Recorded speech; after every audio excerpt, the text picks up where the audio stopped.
In 1556, a massive earthquake struck the Chinese province of Shanxi.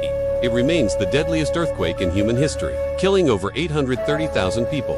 When the quake hit, it was 7:30 in the morning. Most people were still asleep in their homes. The shaking lasted for several minutes, but the people of Shanxi had no idea that this was the deadliest earthquake in the history of mankind. They had no way of knowing that the ground beneath their feet would continue to shake for a total of 10 minutes. In reality, they probably thought it was the end of the world.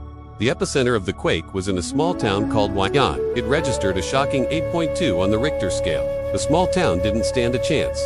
Entire streets were wiped off the map, and the surrounding countryside was devastated. As the people of Shanxi ran out of their homes to see what caused the trembling, they found that the walls of their city had collapsed, allowing an even greater danger to come in. Wild animals, wolves, tigers, and bears. Oh my!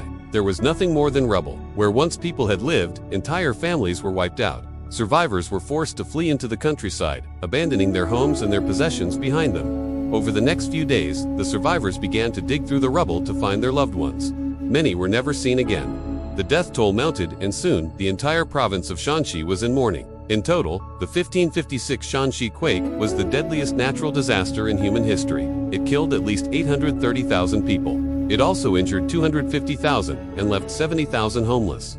The devastation was so great that it's hard to imagine. Entire cities were leveled and turned to rubble. In recent history, there have only been two earthquakes that rivaled the Shanxi quake. The 1970 Peru earthquake, which killed around 70,000 people, and the 2010 Haiti earthquake, which killed over 316,000 people.